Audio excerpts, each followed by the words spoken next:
The building was already telling a story before the game had even settled in. Every time Caitlin Clark touched the basketball, the reaction came immediately.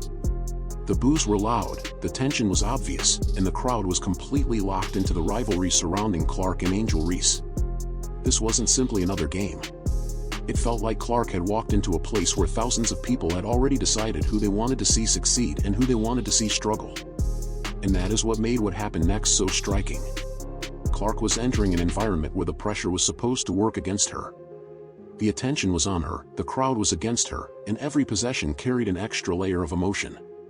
But instead of allowing that atmosphere to dictate the game, she kept playing through it.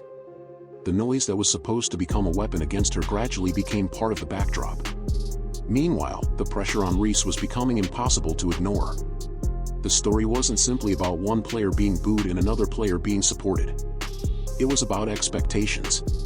Reese had entered the night surrounded by enormous expectations, public comparisons, and a rivalry that had already become one of the biggest conversations in women's basketball.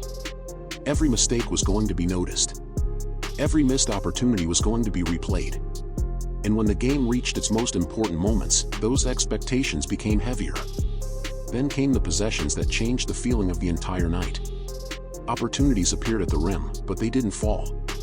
The frustration began to show. Suddenly, the crowd that had started the night with so much energy had a completely different reason to watch every possession. And Caitlin Clark was still there. Still attacking. Still creating. Still making plays. The strangest part was that the arena hadn't become quiet because someone asked it to. It became quiet because the game itself had taken control away from the crowd. That is where this rivalry became something bigger than a scoreboard. The same atmosphere that began by trying to overwhelm Clark was now watching her dictate the emotional rhythm of the night. And the missed opportunities on the other side were making the pressure even more intense. But the real turning point hadn't arrived yet. Because when the game reached the final stretch, there were still chances to change the entire story, and the way those chances unfolded would leave everyone talking long after the noise disappeared. The pressure surrounding Angel Reese didn't begin when the ball was tipped. It had been building long before she stepped onto the court. According to the source, the conversation around Reese had already reached another level, with Jamil Hill making a striking prediction that by the time Reese retired, she could become the Michael Jordan of the WNBA. That was a prediction, not a fact, but it showed just how enormous the expectations around Reese had become. She wasn't simply being evaluated as another young player. People were already debating what her career could eventually mean. And then there was the other side of the conversation. Stephen A. Smith publicly pushed back against that kind of comparison, arguing that Reese should not be confused with Michael Jordan or even Caitlin Clark. Whether people agreed with him or not, his comments added another layer to an already heated debate. One side saw enormous potential. Another side questioned whether the hype had moved ahead of the actual results. That is what made this game so complicated. Reese wasn't walking into the matchup carrying only the responsibility of helping her team win. She was carrying every comparison, every prediction, every criticism, and every argument surrounding her name. In a rivalry this intense, a missed shot doesn't always remain just a missed shot. It can instantly become evidence for whichever side of the debate someone already believes. And that pressure was especially dangerous because Clark was standing on the other side of the floor. Every possession had the potential to become another chapter in their ongoing story. Reese needed to prove she belonged in the conversation. Clark had to respond to an arena that clearly wanted her to struggle. Neither player was operating in a normal basketball environment. That is why the expectations mattered so much. The game wasn't simply asking Reese to score. It was asking her to live up to a narrative that had become bigger than the game itself. And once the pressure reached the rim, those expectations were about to become painfully visible. Then the game reached the part where every possession started to feel heavier. According to the source, Reese missed 3 consecutive wide-open layups during a stretch of roughly 6 minutes. On paper, they were simply missed shots. But in the moment, they felt like much more than that. These were opportunities at the rim, the kind of chances that can completely change the momentum of a close game. And when they didn't fall, the pressure surrounding Reese seemed to become even more visible. The first miss could be dismissed. That's basketball. The second one started to draw attention. By the third, people were watching differently. The source describes Reese trying to establish herself inside, demanding the ball and attempting to attack the rim. But instead of getting the kind of finishes she was looking for, the opportunities kept slipping away.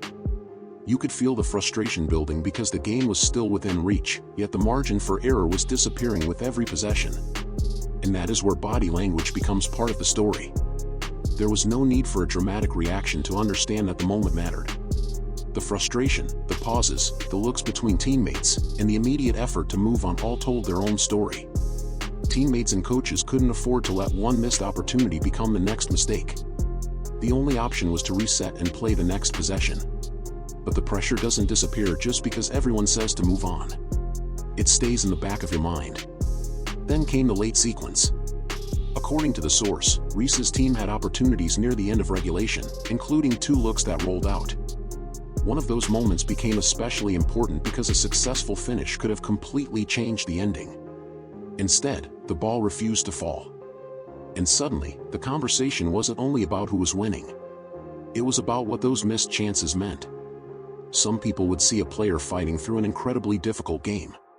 Others would see a performance being overwhelmed by the expectations surrounding it. Neither interpretation changes the reality that the game remained competitive. But emotionally, something had shifted. Every possession now felt like it could become the moment everyone remembered. And on the other side of the floor, Caitlin Clark was beginning to make sure those moments belonged to her. And while the pressure around Reese was growing, Caitlin Clark was answering the only way she knew how, by continuing to play. The boos hadn't disappeared. According to the source, the crowd had been relentless whenever Clark touched the ball, creating an atmosphere designed to make every possession uncomfortable. But Clark kept producing. She scored, created opportunities for teammates, and continued operating as if the noise was something she could simply play through. That contrast became impossible to miss. While Reese was dealing with missed opportunities around the basket, Clark was creating them for everyone else. The source credits her with 26 points and 9 assists, numbers that reflected how involved she was throughout the game. She wasn't simply looking for her own shot. She was finding teammates, moving the defense, and forcing the game to respond to her decisions.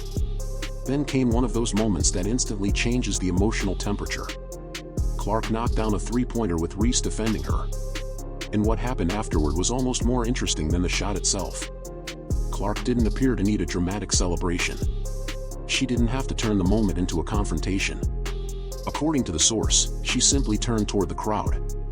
That small reaction carried a lot of weight because the crowd had spent so much of the night making its feelings known. Now the same crowd was watching Clark control another important moment. That is the psychological tension at the center of this rivalry. One player doesn't necessarily have to say anything when the game itself is creating the message. Clark's response was not a speech. It was not trash talk. It was simply continued production under pressure. And the more she settled into the game, the more the atmosphere seemed to change. The boos were still part of the story, but they no longer controlled it. Because Clark had reached the point where she wasn't reacting to the pressure anymore. She was making the pressure belong to everyone else. And this is where the story stopped being simple. Because once the final result was clear, people began watching the same performance through completely different lenses. Some saw Reese's missed opportunities and believed the pressure of the moment had simply become too much. Others saw something very different, a player who was frustrated, clearly disappointed, but still fighting in a game that remained within reach until the final possessions. The coach's comments added another layer to that debate. According to the source, the message afterward was not that the team had been completely overwhelmed. Quite the opposite. The team believed it had competed, had shown fight, and had been close enough to win. The coach specifically described the game as being within one possession against a very good Indiana team. That matters. Because it means the result cannot automatically be reduced to one player missing a few shots. Basketball rarely works that way. There were defensive possessions, offensive decisions, missed opportunities, and late-game execution that all contributed to the outcome. Reese's misses became the most visible part of the conversation because they happened at moments when everyone was watching. But the game itself was more complicated than those clips. And that is exactly why the reaction started splitting. One side focused on the pressure and the missed layups. Another focused on how competitive the game remained. Some saw disappointment. Others saw a team that had enough chances to win but couldn't finish the job. Even the players' own reactions suggested that the night wasn't being viewed as some complete collapse. The loss hurt precisely because they had been close. And that creates a much more uncomfortable question about this rivalry. Was this really about one player failing under pressure, or was it simply a close game where a handful of possessions ended up deciding everything? The answer becomes even harder to ignore when you look at what happened on the other side. Because while the reactions were splitting around Reese, Clark had already turned the same pressure-filled night into one of the strongest performances of her career. But this is where the bigger story begins, because this rivalry has become far too large to fit inside one box score. Every time Caitlin Clark and Angel Reese share the court, the game seems to become a referendum on both players. A missed shot can become a viral clip within minutes. One spectacular sequence can suddenly change the entire conversation. And once those moments reach social media, the basketball game itself can almost disappear underneath the debate about what the players supposedly represent. That is what makes the expectations around Reese so complicated. The source described the enormous predictions surrounding her, including the public comparison to Michael Jordan. At the same time, Clark continues to carry her own massive expectations, with every performance becoming another opportunity for supporters and critics to argue about her place among the league's most important young stars. So when Reese misses a layup, people don't always see just a missed layup. They see evidence for an argument they've already chosen. And when Clark hits a difficult shot under pressure, people don't simply see 3 points. They see another chapter in the rivalry. But the actual game tells a more nuanced story. According to the source, Indiana was playing extremely well, while Reese's team believed it had remained close enough to win despite being shorthanded. The coach specifically emphasized that the team had been one possession away from beating a very good opponent. That matters because it shows how easily the bigger narrative can overshadow what actually happened on the court. This wasn't simply Reese versus Clark. It was two teams fighting through a competitive game, with individual moments eventually becoming the images everyone remembered. And that's the uncomfortable reality of becoming a symbol in a rivalry like this. The players can play one possession at a time. The public doesn't. The public remembers the missed layup, the three-pointer, the reaction, the silence, the pressure. Those moments become the story. And once that happens, the next meeting carries even more weight, because neither player is walking into the next chapter as an unknown. Now they know exactly how quickly one game can change the conversation. And maybe that is the part of this night that matters most. Because this rivalry is not over. One game doesn't erase everything that came before it, and it certainly doesn't decide everything that comes after it.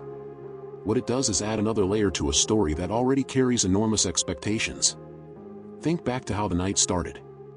The arena was loud. Clark was being booed. The crowd was firmly behind Reese, and the pressure seemed to be pointed in one direction. But by the end, the emotional picture had completely changed. The missed layups became part of the conversation. The late opportunities that rolled out became moments people wanted to replay. And Clark's response became another image attached to this rivalry, a player continuing to produce while the atmosphere around her slowly changed. That doesn't mean Reese's career is defined by one difficult night. It doesn't mean Clark has permanently settled every debate surrounding her. And it certainly doesn't mean one game can determine which player will ultimately have the greater career. It means the pressure is now even more real. The next time these teams meet, everyone will remember what happened here. The crowd will remember the boos. Reese will remember the missed opportunities. Clark will remember what it felt like to walk into that environment and eventually turn the attention back toward the court. And that's why the next chapter could be even more intense. Because now there is unfinished business. The rivalry has another memory attached to it, another controversial night for people to argue about, and another reason for both sides to believe the story isn't finished. The arena may have started the night trying to overwhelm Caitlin Clark. But by the time it was over, the atmosphere itself had become part of her story.